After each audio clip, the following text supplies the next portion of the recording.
अस्सलाम वालेकुम स्टूडेंट्स।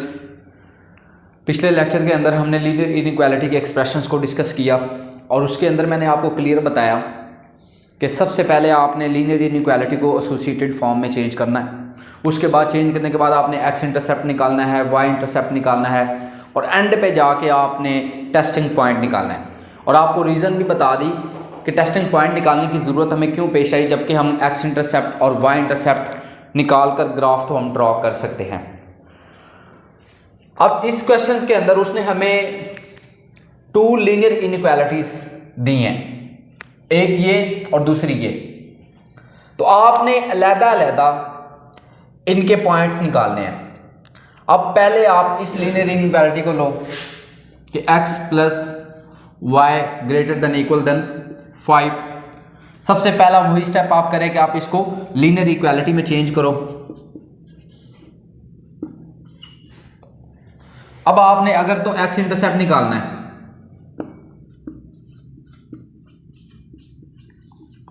तो x इंटरसेप्ट निकालने के लिए put y is equal to 0। आप y को 0 के इक्वल पुट करोगे, इसमें आप y को 0 के इक्वल पुट करो तो x plus 0 is equal to 5, तो x इज इक्वल टू 5। हमारे पास अगर आता है ना x 5, तो हम इसका पॉइंट कैसे बनाएंगे? x y, x है हमारे पास 5 और y है हमारे पास 0। ये एक पॉइंट हमने निकाल लिया। अब हमने y इंटरसेप्ट निकालना है।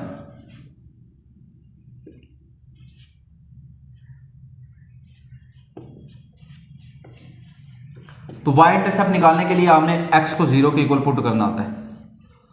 जब हम x को 0 के इक्वल पुट करेंगे, ये हमारे पास लीनियर इक्वालिटी वाला एक्सप्रेशन था, तो यहाँ पे 0 plus y is equal to 5 और हमारे पास y की वैल्यू आ गई है 5।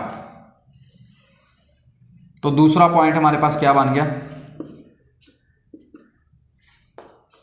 0 और 5। दो पॉइंट हमने निकाल लिए। अब पहली जो लीनियर इनइक्वालिटी वाली इक्वेशन हमने उसको इक्वेशन में चेंज किया वो थी ये। अब आप दूसरी को पकड़ लो, minus y plus x less than equal than 1। इसके ऊपर भी हमने वही स्टेप्स अप्लाई करने हैं। सबसे पहले आप इसको एसोसिएटेड फॉर्म में या लीनियर इक्वालिटी की फॉर्म में चेंज करो, तो minus y plus x is equal to 1। अब आपने क्या करना है कि एक्स इंटरसेप्ट निकालो।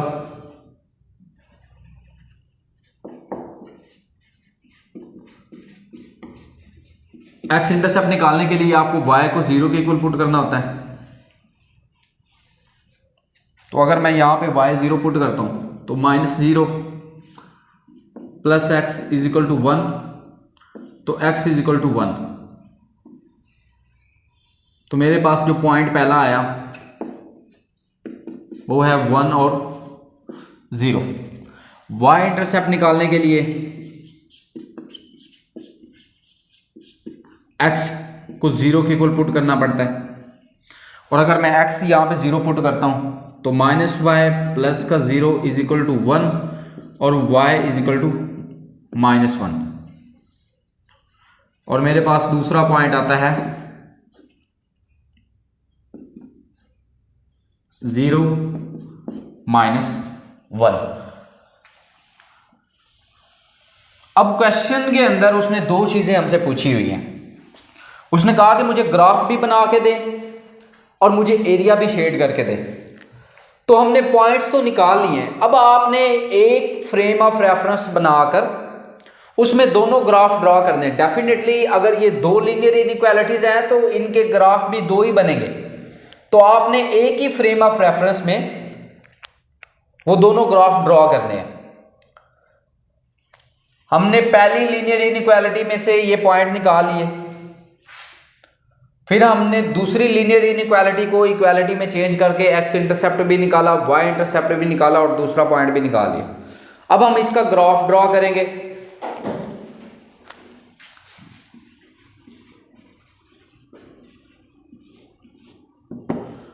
अब इसका ग्राफ कैसे आएगा कि आपने फ्रेम ऑफ रेफरेंस बना लेना,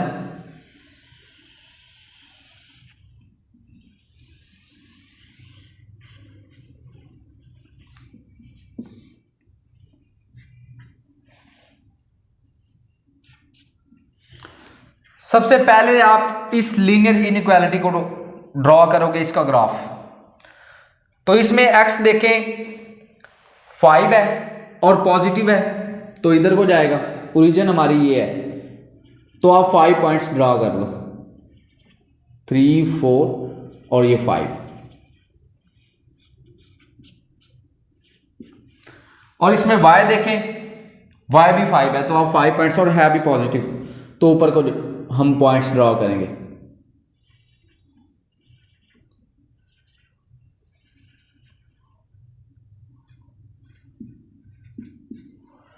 तो हमारी ये लाइन यहां से गुजरेगी।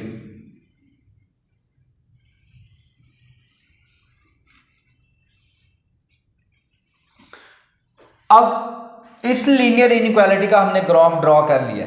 अब आप आ जाए दूसरी लीनियर इनइक्वालिटी के, उसका ग्राफ ड्रॉ करने के लिए देखें कि हमारे पास x क्या आया है। x आया है हमारे पास 1, तो हम इसको थोड़ा प्रोमिनेंट करते हैं। और y हमारे पास आया है -1, तो ये नीचे को आएगा।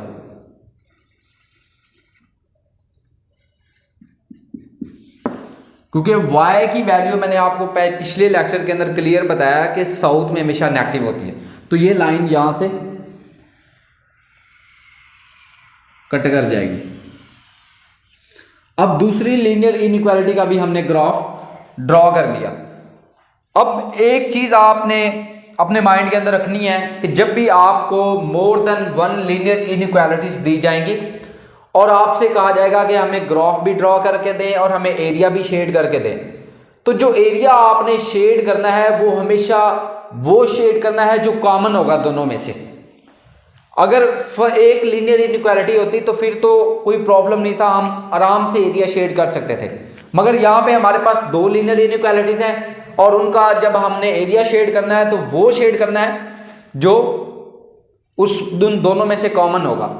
तो एरिया शेड करने के लिए आपको पता है कि आपको सबसे पहले टेस्टिंग पॉइंट निकालना पड़ता है, और टेस्टिंग पॉइंट निकालने के लिए आप इमेजिन करें, यहां से ही आप देख लें, अगर यहाँ पे टेस्टिंग पॉइंट निकालने के लिए आपको x और y दोनों को 0 के इक्वल पुट करना होता है। तो इस एक्सप्रेशन में देखें कि अगर यहाँ पे हम 0 x की जगह पे भी पुट करें, y की जगह पे भी पुट करें, तो इसका जवाब आता है 0 greater than equal than 5। It means के इसका जो टेस्टिंग पॉइंट आएगा वो फॉल्स आएगा, क्योंकि 0 5 से बड़ा नहीं होता।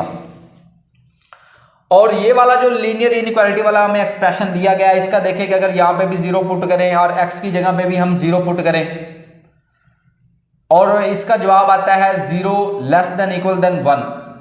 इट मीन्स के 0 1 से छोटा होता है, तो इसका जो टेस्टिंग पॉइंट आएगा वो आएगा ट्रू। अब पहले इस लीनियर इनइक्वालिटी का देखें कि कौन सा एरिया शेड हो रहा है। तो इसके ऊपर आप बॉल पेन रखें और इसका वो क्लियर बता रहा है कि जो टेस्टिंग पॉइंट है वो फॉल्स है।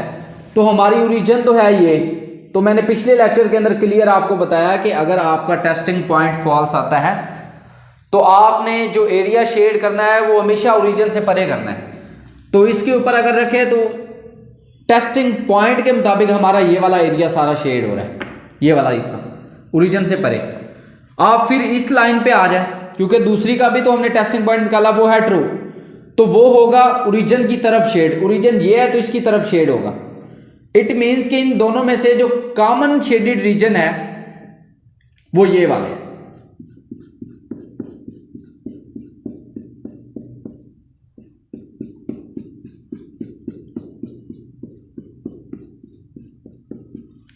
यहां तक आपका क्वेश्चन कंप्लीट होता है।